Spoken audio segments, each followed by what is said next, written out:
Mata upu se fululima. Ua fōua le malo e Apisaloma. Ua sola tāvita. Ua mavae nei mea. Ona whaia le Apisaloma lona no fua whaata vale ma solo whanua. Ma tangata e toa lima ngā fulu e tau whetuli o na luma. Ua usu Apisaloma. Ma tui le tasi tu ala o le whaitotoa. Ai se tasi ua sau malana whinaunga i le tupu e wha masino ai. Ona walau leo Apisaloma ia te ia ua whape atu. Mai le whea nuu ea oe. Ona tali mai le o ia. Mai le tasi tu ainga o Israelu na sai wai lau au auna. Ona whai atu leo Apisaloma ia te ia. Whauta, ua le leia o mea ma ua tonu. Ai le ise tasi ua tōwhi e le tupu e whaalongolongo ia te oe. Ua whai ane fo i Apisaloma. Ta fia whai ma wha masino le nuu. Ina ia o mai ia te au tangata e taito tasi uma ua ia ise fina unga po se wha masinonga. Ona o wha masino tonu ai lea ia te ia. A whaalatalata mai se tasi e ifo ia te ia. Ona tu atu le ia o lona lima, matango atu ia te ia, masongi ia te ia. Ua whape na ona whai e Apisaloma ia Israelu umana o ane le wha masinonga le tupu. Ona whaaliliule ia te ia Apisaloma loto tangata o Israelu. Ua mawaeta usanga e whanga fulu. Ona whai mai leo Apisaloma i le tupu. Se ia walu i he perona e whataunu uaila utautonga na o utautoa tuai i a Iova. Awana matu atautola o auna. Ina o nofo i ka suri i suria. Ua whapea. A whai e whaafu i sia lava o Iova Jerusalema. Ona o auna le i a Iova.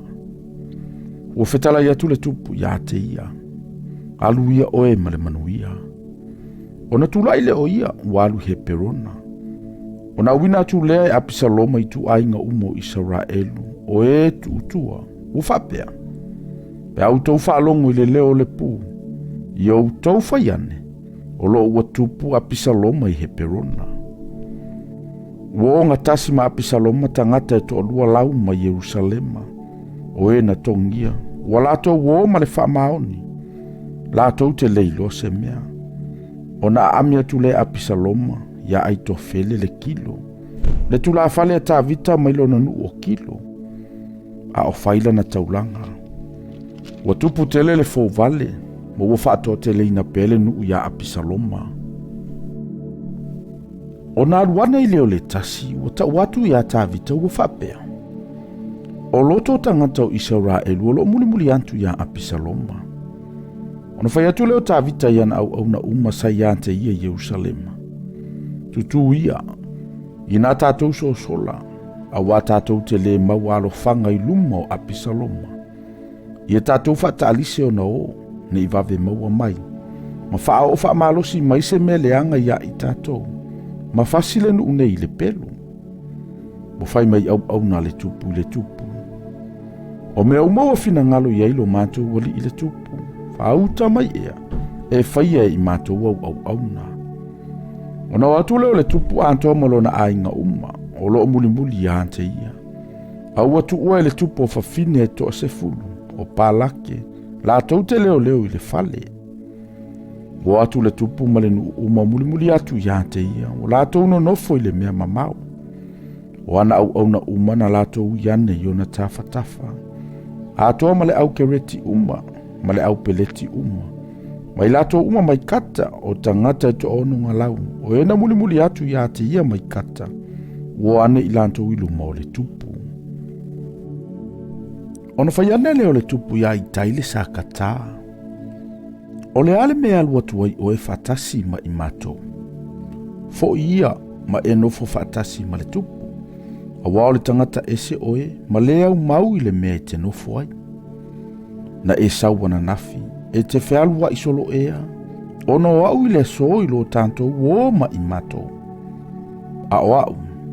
O te so ona aluantu lava au. Fo ia oe. Tau te toi fo i ma uso. Ia ia te oe le lofa ma le whamaoni. Ona tali mai leo i tai le tupu o whape mai. O lo so i fua Jehova. O so i fua fo i lo uali i le tupu. O le mei ai lo ua li le tupu, po o le oti, po o le ola. E iai lava lau au auna. Ona whetala i atu leo tāwita ia i tai. Mo atu ia, ma e aruane. Ona aruane leo i tai le sakata, ma ona tangata uma, ma tamaiti uma sa ia te ia. Wo whetangi sile nu uma wa leo te tele. Wo ane le nu uma lava. Wo sopo i atu fo i le tupu le alia o keta rono. Ma le nu uma wo ane i lanto i le ala i le vao. Whauta foi, o sa toka ma sa le vi uma lava whaatasi maia, o loo avele ato la au le whengai ngā le atua. Walato tu i lalo le ato la au le atua. Waluai foi aviata, ia se ia uma o na wane o le nu uma na i le ai. Ona whai maile o le tupu ia sa toka. I nā toi momoli ia le ato la au le atua i le ai. A whai e lo whangia o Iova, na te whafo isia mai au. Ma whailoa mai ia te au, a toa malo nā fio anga. Ai a whai e whapea mai o ia. O te le fie ia te oe, whauta mai, o au le nei. Ia whai e ia te au, e peo na fina ngalo ia i o ia. Ona whai anele o le tupu ia sa toka le Faitaulanga. E le o oe ea le tangata wa ai. Fo ia tu ia i le a ai ma le manuia, o outou, ma ai maasu lo wantali. Ma yo nā tana le atali o aviata, o oulu wantali i e to olua. Whaauta, o te whatalitali le ele lau ngatasi le vao, se ia avatu se upu mai ante outou e whaali mai ai i ate au. O na toe momoli le santo kama avianta o le antola au le tua Jerusalem, walano no foai. Walua e tavita le maunga o olive, o lo alua e ai matangi, ma lona ulu o ufitia. Wa alua e lava o ia, ua le whaase e vaina. O le nuu mafoi wa iante ia, o taitasi ma ufitia lona ulu, ua latu ua ae, ma fetangi si whano. Na ta ua ianta avita ua whapea, o lo iai ai to fele i le fauvalenga ma apisaloma. Ona whaianele o tavita, ia vai, ia e whaalea o ngai na le pule ai to fele. Ua o antu tāwita i le tumutumu o le maunga, ua ia ifo ai i le antua whauta foi. Ua whetaya i maia o usa i le araki, ua sa ialo na ofu ma le ele lo na ulu. Na whaianele o tāwita ia te ia. A whaita te o mau, e whai o e ma whaalawelawe ia te au. Ai a whai e te fo iantu i le a ai, ma e whai atu ia apisaloma. Le tūpue, o au nei lau au auna, na u au auna i lau tamana mua, ao le nei, o te au auna ia te oe. O na e whaalea o ngale o le pule ai to fele mo au. E le o iai ea ia te oe sa toka ma avianta o Faitaulanga. O upu uma e te whaalongo ai i le whale o le tupu.